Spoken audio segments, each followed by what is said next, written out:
सभी को नमस्कार। आप सभी का कैरियर गेटो यूट्यूब चैनल पर हार्दिक स्वागत है। तो आज मैं आप लोगों के लिए ये एक बहुत इम्पोर्टेंट वीडियो लेके आया हूँ। देखो, एग्ज़ाम में पढ़ाई करने से पहले या फिर कोई भी काम करने से पहले आपको एक प्रॉपर प्लानिंग और प्रॉपर स्ट्रेटजी की ज़रूरत होती है। और आज इस स्ट्रेटजी की ज़रूरत इसलिए भी ज़्यादा है क्योंकि आप आपके सामने देख सकते हैं कि जो एसएससी ने अब रिजल्ट के टाइम पे जो बताया था कि 3rd वीक ऑफ जनवरी 2026 में हम मेंस का एग्ज़ाम लेंगे, तो उसके एक दिन बाद ही आप जान सकते हैं 19 दिसंबर को उन्होंने बता दिया है कि 18 तारीख को हम मेंस का जो पेपर 1 है और पेपर 2 है, दोनों वो उन 18 तारीख को ले लेंगे, 18 जनवरी को। और 19 तारीख को दूसरे दिन वो स्किल टेस्ट DEST जो आपका टाइपिंग टेस्ट होता है वो लेंगे। वैसे मैं इस चीज़ को बिल्कुल गलत मानता हूँ। अब पता नहीं उनके क्या अरेंजमेंट्स हैं क्या नहीं है। देखो, सिर्फ 15 मिनट का आपका ये टेस्ट होना है, उसके लिए बंदे को वहाँ पे रुकना पड़ेगा, उसको खर्चा पड़ेगा।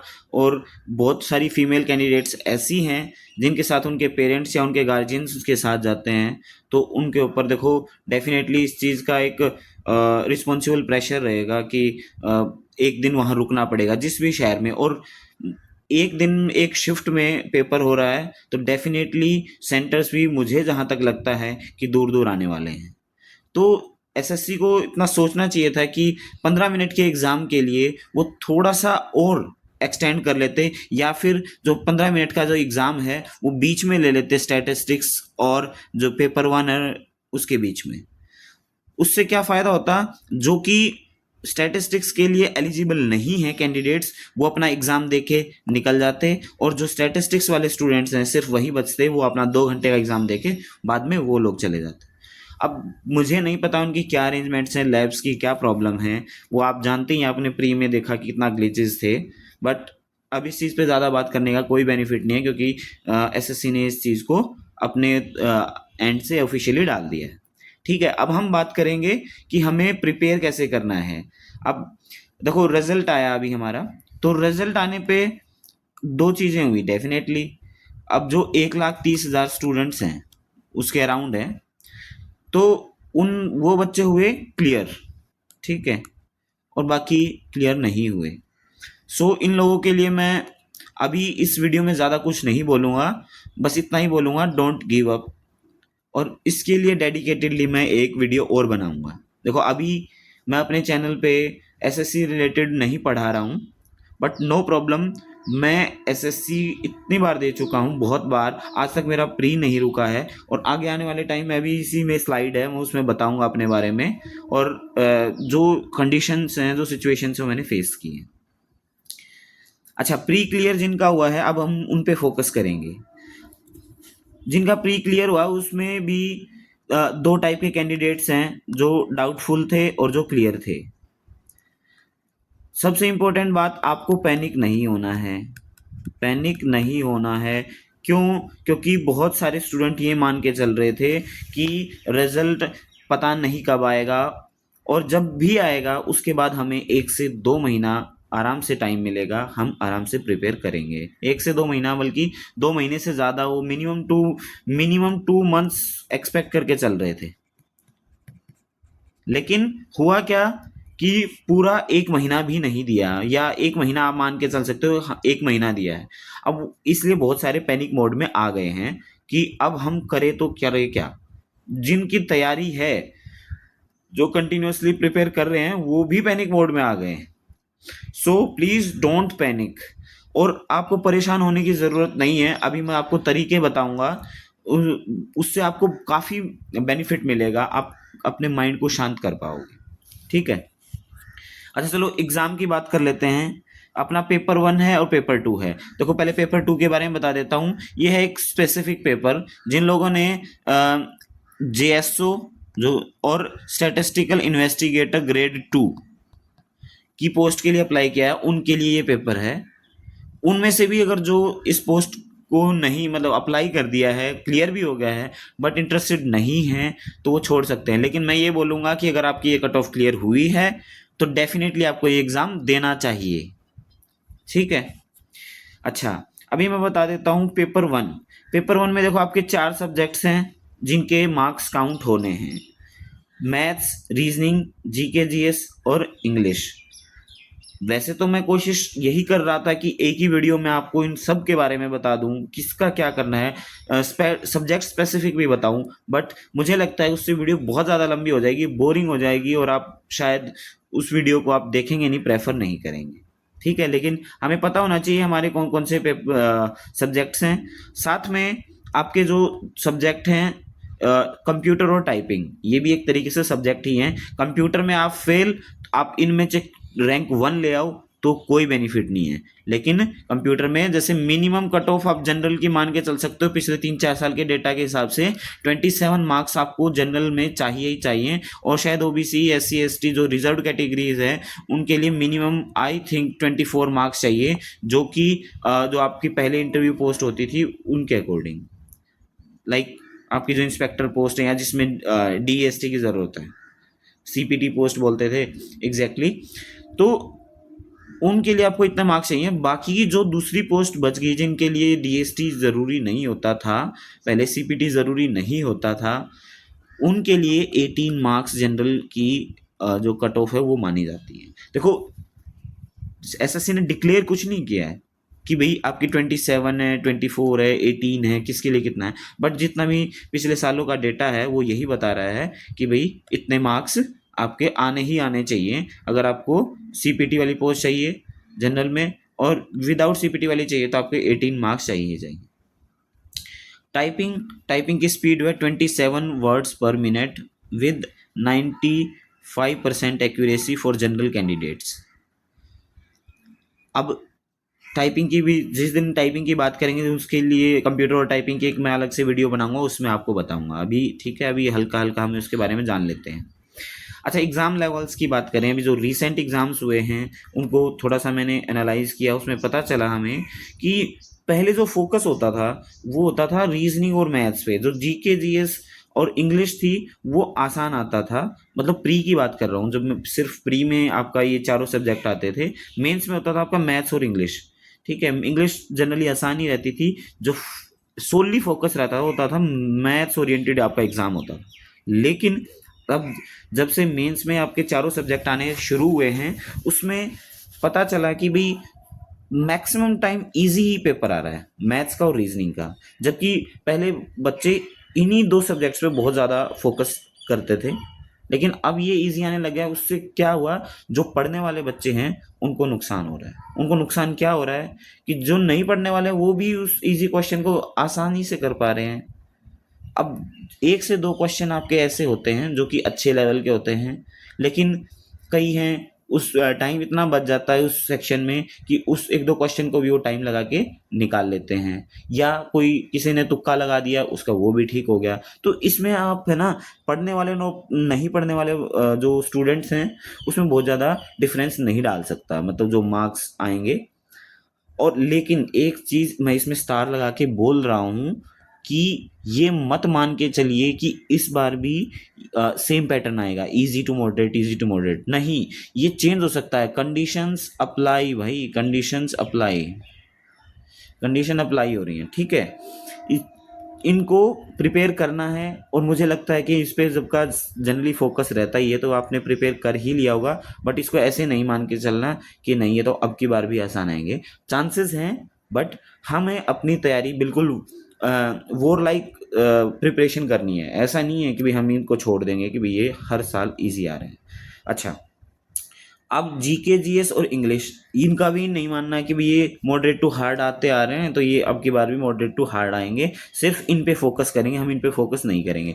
इक्वली आपको फोकस करना है, बस उन टॉपिक्स पे थोड़ा एक्स्ट्रा फोकस करना है जो आपके थोड़े वीक हैं, ठीक है। जीके जीएस और इंग्लिश मुश्किल क्यों आ रहे हैं, क्योंकि जीके जीएस में क्या होता है, जैसे यूपीएससी टाइप क्वेश्चंस आ रहे हैं कि 1 2 1 2 3 2 3 नन, तो उसमें एक भी स्टेटमेंट आपकी गलत हो गई तो आपका पूरा कंप्लीट क्वेश्चन गलत हो जाता है, और एक क्वेश्चन गलत होने पे आपके 4 नंबर नेगेटिव हो जाते हैं। उससे आपको पता चले कट थ्रोट कंपटीशन में 1 नंबर की भी बहुत अहमियत है।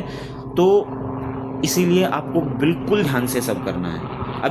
अब की बार सबसे बड़ी बात है, नॉर्मलाइजेशन नहीं है, तो आप ये भी मान के नहीं चल सकते कि भाई मेरा यहाँ गलत हो गया, ठीक हो गया, मेरे कुछ मार्क्स इतने आ गए तो मेरा पॉइंटों में किसी से ज़्यादा कम हो जाएगा। बिल्कुल नहीं, अब की बार एग्जैक्ट नंबर आएंगे, मार्क्स आएंगे, और उसके बिहाफ बाद में जब इक्वल मार्क्स होंगे तो आपके अलग अलग जो कंडीशन अप्लाई होती हैं कि भाई इसका सिलेक्शन पहले होगा, जो सीनियर मोस्ट होता है, ये होता है, उसके मार्क्स हैं, या प्री में जिसके मार्क्स हैं, ये सारी बात की बातें हैं, लेकिन आपको बिल्कुल ध्यान से सारी चीज़ें करनी है।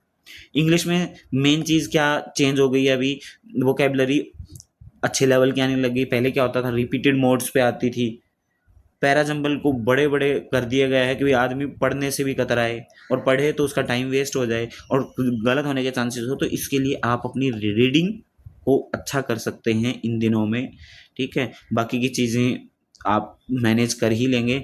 और कुछ जैसे आपका पैराग्राफ है, उसको पढ़ने में वो भी इतना बड़ा आ जाता है कि पढ़ने में टाइम लगता है। आपका जैसे क्लोज टेस्ट बाई चांस आता है तो उसमें कौन सी प्रेपोजिशन, कौन सी वोकेबलरी फिट बैठेगी, उसके लिए भी आपको थोड़ा सा प्रैक्टिस करने की ज़रूरत है, ठीक है। चलिए, ये मैंने बताया। अब मैं एक चीज़, कोई भी मैं से पर्सनली पूछता रहता था तो मैं उनको एक चीज़ बताता था कि जो पढ़ने वाले बच्चे हैं ना, वो क्या करते हैं, वो कंटिन्यूसली पढ़ते रहते। मान लो एग्ज़ाम यहाँ है, उसकी एग्ज़ाम डेट अनाउंस हुई है या नहीं हुई है तो भी वो पढ़ते जा रहे हैं। लेकिन उनका जो प्रिपरेशन लेवल है ना, मान लो एग्ज़ाम डेट अनाउंस हो चुकी है यहाँ, वो यूँ करते करते उनका कम हो जाता है और बिल्कुल लास्ट में थक जाते हैं। थक क्या जाते हैं, ये मानो कि आप ये 10 किलोमीटर की वो मैराथन बोल सकते हैं, 10 किलोमीटर की मैराथन है। क्या है कि शुरू में ही आप तेज दौड़ रहे हैं, तो लास्ट में क्या है, यहाँ पे आके आप इतना थक गए कि जिस टाइम पे आपको स्प्रिंट मारना था उस टाइम पे आप स्प्रिंट मार ही नहीं पाए। एक दूसरा कैंडिडेट है जो क्या है कि बहुत कम लेवल पे तैयारी कर रहा था बहुत कम, लेकिन जब उसको पता चला भाई एग्जाम आ गया तो उसने तैयारी को इतना बढ़ा दिया, उसने लास्ट में क्या लगा दिया, स्प्रिंट। और जिसने स्प्रिंट मारा है उसको बहुत ज़्यादा बेनिफिट होगा। आप भी जानते हैं हमारे दिमाग की कोई रिटेंशन पावर होती है, वो कोई भी चीज़ हमने पढ़ी, वो पहले दिन आपको 95% याद रहेगी, दूसरे दिन 80%, वो फेड होते होते, जब तक आप रिवाइज नहीं करोगे तो फेड होते होते वो ज़ीरो हो जाती है। आप रिवाइज करोगे तो थोड़ा लेट फेड होगी। तो इट मीन्स आपने लास्ट में कुछ नई भी चीज़ बाई चांस पढ़ ली तो उसको भी आप जैसे तुक्का मारने में आपको हेल्प कर सकती है। सो जिसने पहले से भी तैयारी की हुई है, अब देखो मैं बता देता हूँ, जो बॉर्डर पे पास हुए हैं, जिनको डाउट था कि मैं पास होऊंगा कि नहीं होऊंगा, तो वो लोग अब क्या है, स्प्रिंट मारेंगे और बहुत अच्छे हैं, उनको स्प्रिंट मारना है, उनके पास they have no other choice, उनको स्प्रिंट मारना ही है। तो उनको बताने की मुझे कोई ज़रूरत नहीं है। अभी ज़रूरत मुझे उन्हें है जिन्होंने भाई बहुत अच्छे से क्लियर किया, उनका क्लियर माइंड सेट था कि मेरा क्लियर हो जाएगा, वो तैयारी कर रहे थे, बहुत अच्छी बात है। लेकिन अगर उन्होंने पहले स्प्रिंट मारा ना तो लास्ट में थक गए होंगे, उनको लग रहा होगा कि मैंने ये चीज़ भी पढ़ ली, मैंने वो भी पढ़ लिया, मेरा दोबारा नहीं पढ़ूंगा। बट ये आपकी गलती है, आपको लास्ट में भी रिवाइज करना है, आपको लास्ट में उसको इतना अच्छे से रिवाइज करते रहना। आपका दिमाग कितना भी खराब हो, आप उसके लिए क्या है, सुबह एक्सरसाइज कर सकते हो, मेडिटेशन कर सकते हो, आप मूवीज बीच में देख सकते हो। इट डजंट मीन आपको पढ़ाई करनी है, आपका एग्जाम सर पे आ गया है, इट डजंट मीन कि आप पूरे दिन पढ़ाई करते रहो। आपने अगर पहले से अपनी पढ़ाई की कर रखी है, सारी चीज़ रिवाइज कर रखी है, दिन में मॉक्स दो, बीच में एक आधी movie, stand up comedy, something जो आपके माइंड को फ्रेश कर सके, आप वो चीज़ करो। लेकिन पढ़ाई आपको उसी पेज से, बल्कि बढ़े हुए पेज से आपको करनी है, आपको बिल्कुल ऐसे थकना नहीं है, ठीक है। तो 25 डेज के हिसाब से अभी मैं बता रहा हूँ कि आपको बिल्कुल स्प्रिंट लगा देना। जैसे लास्ट में मैराथन में आप पता होगा लगाते हैं, बहुत सारे रनर हैं, वो लास्ट में बहुत सारे स्टूडेंट मतलब मैं जो रनर्स हैं उनको काट के उनसे आगे निकल जाते हैं। तो आप पहले आगे चल रहे हैं तो अपनी एनर्जी थोड़ी सी आपने बचा के रखी होगी, नहीं भी है तो आप ये मान के चलिए आपकी आखिरी रेस है, अब इसके बाद आपको रिटायरमेंट लेनी है मैराथन से। तो ऐसे भागिए कि आप सबसे आगे हैं और सबसे आगे ही रहें, ठीक। अच्छा, आप बीती में क्या बता रहा हूँ, देखो मैंने बताया अभी एसएससी सीजीएल के मैंने बहुत सारे एग्जाम्स दिए हैं, इवन एसएससी के बहुत सारे एग्जाम्स दिए हैं, एमटीएस से लेके मैं कभी फिर अपने जो जर्नी है वो बताऊंगा। एमटीएस से लेके मैंने CPO selection post, CHSL, CGL, IMD, और मेरे को तो याद भी नहीं होंगे कि और कौन कौन से एग्ज़ाम्स आए हैं जिसमें मैं एलिजिबल था, वो मैंने नहीं दिए हूँ, मैंने सब दिए हैं। अच्छा, मैं सीजीएल की बात करता हूँ। देखो, सीजीएल 2018 की बात है, उसका मेरा सिलेक्शन हुआ था। उस टाइम पे मेरी बिल्कुल बहुत कम तैयारी थी, लेकिन क्या हुआ कि जो प्री हुआ था जो सीजीएल 2018 से रिलेटेड साथी हैं मेरे, वो इस चीज़ को बखूबी जान सकते हैं। जून महीने में प्री हुआ था, और उस टाइम पे सोच रहे थे कि भाई मेंस होगा, अच्छे खासे टाइम के बाद होगा, लेकिन उस टाइम पे मेंस की जो डेट्स निकाल दी थी, वो निकाल दी थी सितंबर। ठीक है, सितंबर निकाल दी तो ऐसा लग रहा था कि नहीं, सितंबर में नहीं हो सकता, जुलाई के एंड तक तो जाके ये प्री खत्म हुआ है, मतलब मिड में खत्म हुआ था, तो बच गया क्या, बच गया आपका जून के अंदर खत्म हुआ तो जुलाई और अगस्त। सितंबर की 11, 12 और 13 सितंबर को आपका मेंस का एग्जाम था। सिर्फ 2 महीने थे, और 2 महीने में आप सोच के देखिए कि अगर कोई फर्स्ट टाइमर है, सेकंड टाइमर है, जिसकी अच्छे से खास तैयारी नहीं है, वो ये मान के चल रहा है कि भाई, और इवन रिजल्ट भी नहीं आया था, रिजल्ट भी कहीं अगस्त में जाके आया था रिजल्ट। तो उस टाइम पे मैंने क्या किया था कि अपना तैयारी को, मतलब एक मिड स्पीड से करता रहा, मैं मिड स्पीड से करता रहा, और जब लास्ट में कंफर्म हो गया, रिजल्ट में मेरा नाम आ गया, उस टाइम पे मार्क्स भी जुड़ते थे, अच्छे मार्क्स आए मेरे, तो मैंने क्या किया, स्प्रिंट लगाया, जो अभी मैंने आपको बताया।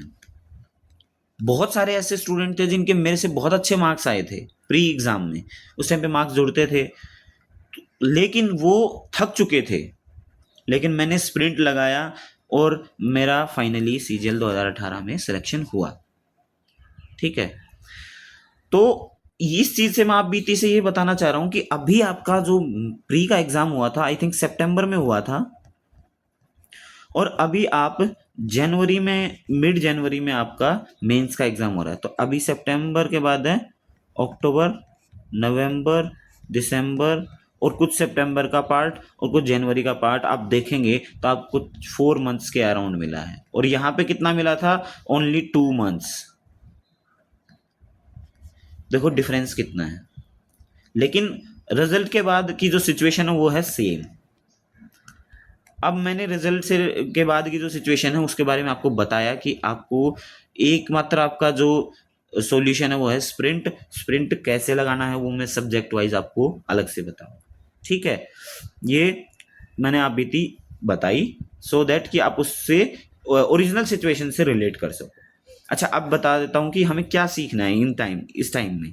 हमें सीखना है न्यू टॉपिक्स। देखो, जो टॉपिक नए ऐड हुए हैं मेंस में, मतलब नए ऐड इन द सेंस जो प्री में नहीं कवर थे और मेंस में कवर हैं, like probability in maths, permutation, combination, statistics वगैरह वगैरह, वो तो देखो आपको करने हैं। आई थिंक आपने पहले थोड़ा बहुत किया भी होगा, देखो वो तो करने हैं। लेकिन लाइक जैसे रेस हो गया, कोई और इस तरह का टॉपिक स्पेसिफिक आपका कोई टॉपिक है, तो वो आपको नया सीखने की मेरे अकॉर्डिंग ज़रूरत नहीं इन 25 दिनों में। वो मत सीखिए, आप रिवीजन जितना पॉसिबल हो सके रिवीजन कीजिए। जितना रिवीजन करेंगे उतना आप बेस्ट निकलेंगे। बहुत सारे बच्चे इस टाइम पे ये सोचते हैं कि मैं कुछ नया सीख लूँ, ये भी अगर एग्ज़ाम में आ गया तो। अरे एग्ज़ाम में आ गया, आपने जो चीज़ आपको आती थी वो रिवाइज नहीं करी, आप एग्ज़ाम में वो तो आएगी ही आएगी, वो ही आप गलत कराओगे तो नई चीज़ आपको क्या पता याद रहे न रहे, वो ठीक होने की कोई गारंटी भी नहीं है। अगर उसमें टाइम दे दोगे तो आप दोनों तरफ पिस जाओगे। लेकिन अगर रिवीजन आप करोगे तो आप ये मानो कि 90% तो आपने अच्छे से कर लिया। इस जो ये बचे हुए टॉपिक स्पेसिफिक हैं वो बहुत कम आते हैं, क्या पता वो आए भी ना, लेकिन फिर भी 90% आप में बहुत अच्छा परफॉर्म करोगे। 10% में आप थोड़ा बहुत तुक्का उक्का भी लगा लोगे या कोशिश भी करोगे निकालने की, तो आपका हो जाएगा। ये सभी के लिए बता रहा हूँ मैं, English, GS, GK, reasoning, math, सब के लिए बता रहा हूँ। तो इसलिए नए टॉपिक प्लीज़ मत करिए जो बहुत सबसे कम लीस्ट इंपॉर्टेंट है, जिनमें से क्वेश्चन आने की गारंटी भी नहीं है, सो वो मत सीखिए। अच्छा, कंप्यूटर, भाई कंप्यूटर को हल्के में नहीं लेना है। अभी मैंने ऊपर आपको बताया कि कंप्यूटर एक ऐसा सब्जेक्ट है यहाँ पर जो खुद की उसकी कोई वैल्यू नहीं है। अकेले की उसकी कोई वैल्यू नहीं है, लेकिन जब आप उसको साथ में देखेंगे, पेपर के साथ में देखेंगे, तो भाई सबसे ज़्यादा वैल्यू इसकी है। आप अपने बहुत सारे ऐसे साथियों और बहुतों को तो मैं जानता हूँ, पिछले 2-3 बार से जब से ये नया पैटर्न आया है, मैं उनको जानता हूँ। उनका क्या है कि कंप्यूटर का जो पेपर है उसमें वो फेल हो गए और वैसे वो रैंकर्स थे। अब बताओ क्या बेनिफिट हुआ उनका रैंकर्स होने का जब वो कंप्यूटर में फेल हो गए।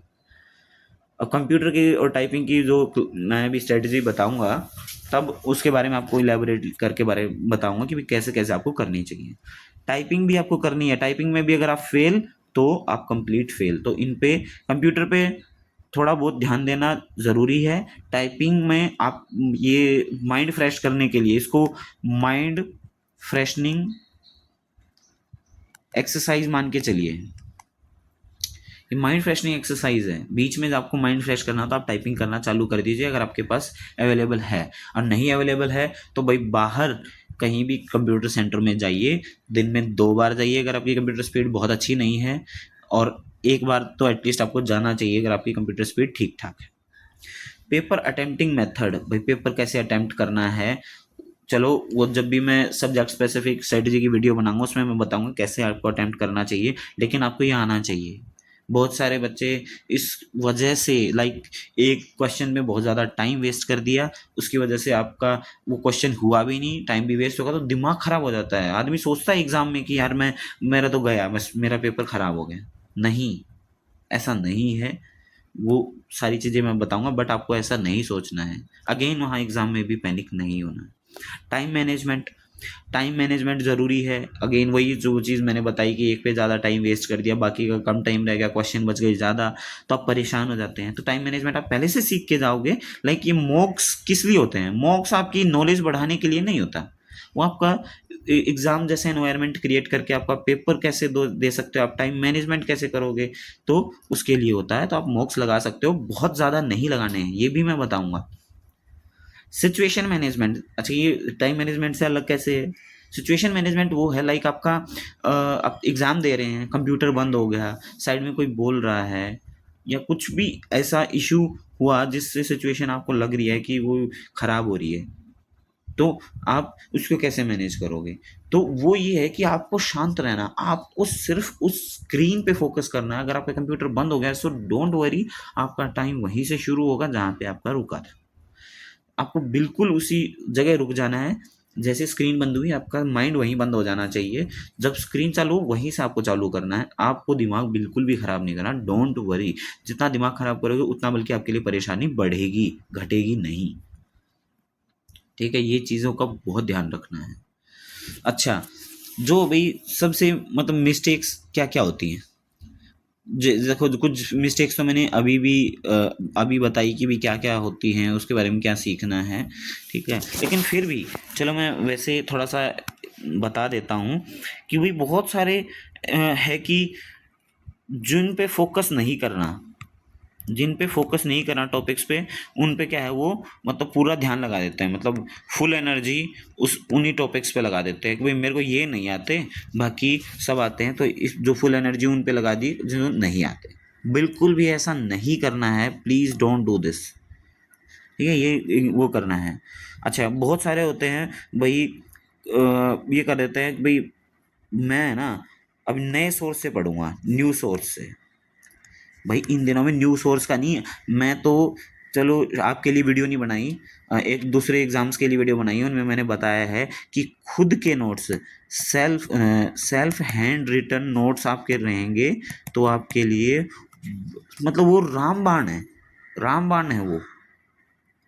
उसके लिए आपको किसी सोर्स की ज़रूरत नहीं है, आपको किसी चैनल को फॉलो करने की ज़रूरत है, किसी की वीडियो देखने की ज़रूरत नहीं है। आपके हैंड रिटन नोट्स हैं तो आप मैथ्स को भी याद कर सकते हो, आपको निकालने की ज़रूरत नहीं है, आप याद कर सकते हो कि भाई ये मेथड, इस टाइप का क्वेश्चन आता तो मैं ये मेथड लगाऊं। मैं वैसे बता रहा हूँ, ऐसा नहीं है कि आपको सिर्फ रटना ही है, लेकिन बता रहा हूँ कि आपके खुद के नोट्स रहेंगे तो वो आपका हैंड हाथ से क्वेश्चन सोल्व करने वाला ही बात हो जाएगी जब आप खुद सेल्फ हैंड रिटन नोट्स होंगे तो।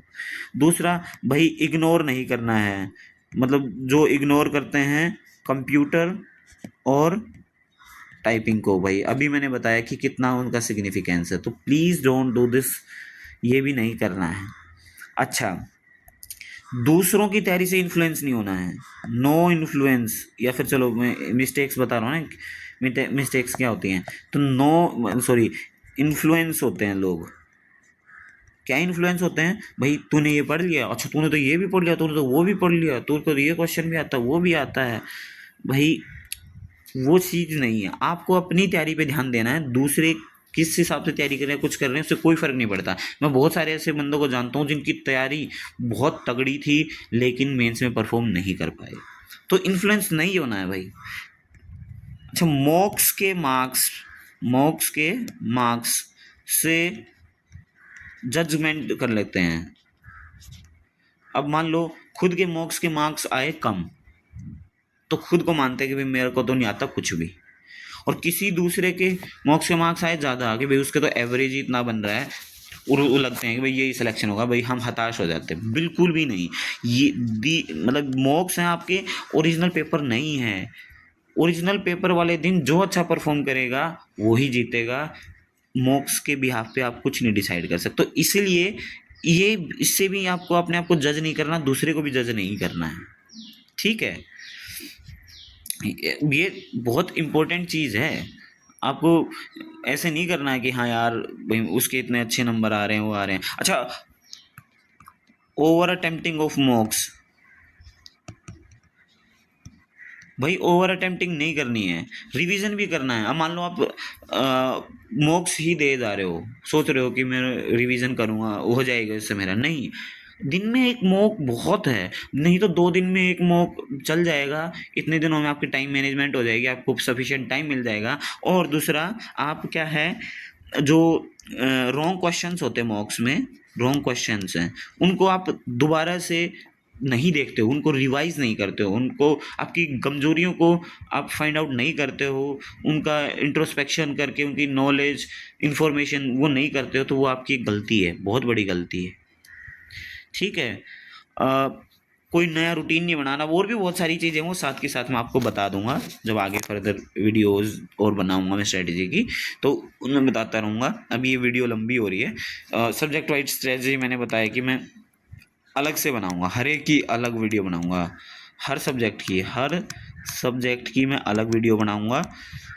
ये मैंने बताया ना कि प्लानिंग बहुत ज़रूरी है, हर एक चीज़, हर एक काम करने से पहले प्लानिंग बहुत ज़रूरी है, उसका एग्जीक्यूशन आप आराम से कर सकते हो। अगर मान लो कोई ब्रिज बनाना है, कोई रेलवे लाइन बिछानी है, या कोई बिल्डिंग बनानी है, जब तक उसकी प्लानिंग तैयार नहीं होगी तो प्रोजेक्ट तैयार नहीं होता, एग्जीक्यूशन नहीं होता, बल्कि प्लानिंग मुश्किल होती है और एग्जीक्यूशन आसान होता है। इसलिए उस प्लानिंग में मैं आपका साथ देना चाह रहा हूँ, इसी आप मेरे साथ बने रहें, ठीक है। और अगली वीडियो में आपको मैं सब्जेक्ट वाइज बताऊँगा, तो ठीक है।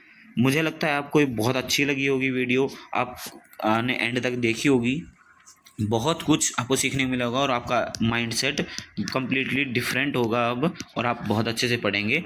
चलो, मेरी तरफ से ऑल द वेरी बेस्ट, बहुत अच्छे से मन लगा के पढ़िए और टाइम वेस्ट बिल्कुल भी मत करिए, ठीक है।